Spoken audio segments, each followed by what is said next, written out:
SSC 2026 batch Comilla বোর্ডের ব্যবসায় উদ্যোগ সেট ক এর এমসিকিউর প্রশ্নগুলোর উত্তর দেখে নাও। এখানে 1 নং প্রশ্নের উত্তর হবে ক,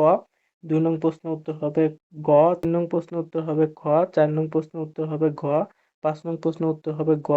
6 নং প্রশ্নের উত্তর হবে ক, 7 নং প্রশ্নের উত্তর হবে গ, 8 নং প্রশ্নের উত্তর হবে ঘ, 9 নং প্রশ্নের উত্তর হবে ঘ, 10 নং প্রশ্নের উত্তর হবে গ, 11 নং প্রশ্নের উত্তর হবে ক,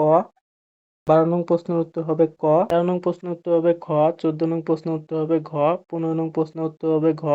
16 নং প্রশ্নের উত্তর হবে গ, 17 নং প্রশ্নের উত্তর হবে খ, 18 নং প্রশ্নের উত্তর হবে ক, 19 নং প্রশ্নের উত্তর হবে ঘ, 20 নং প্রশ্নের উত্তর হবে গ, 21 নং প্রশ্নের উত্তর হবে গ, 22 নং প্রশ্নের উত্তর হবে খ, 23 নং প্রশ্নের উত্তর হবে ঘ, 24 নং প্রশ্নের উত্তর হবে ক, 25 নং প্রশ্নের উত্তর হবে ঘ, 26 নং প্রশ্নের উত্তর হবে খ, 27 নং প্রশ্নের উত্তর হবে গ, 28 নং প্রশ্নের উত্তর হবে গ, 29 নং প্রশ্নের উত্তর হবে খ এবং 30 নং প্রশ্নের উত্তর হবে ক। এটা ছিল হচ্ছে 2026 সালের এসএসসির ব্যবসায় উদ্যোগ কুমিল্লা বোর্ডের প্রশ্নের সমাধান।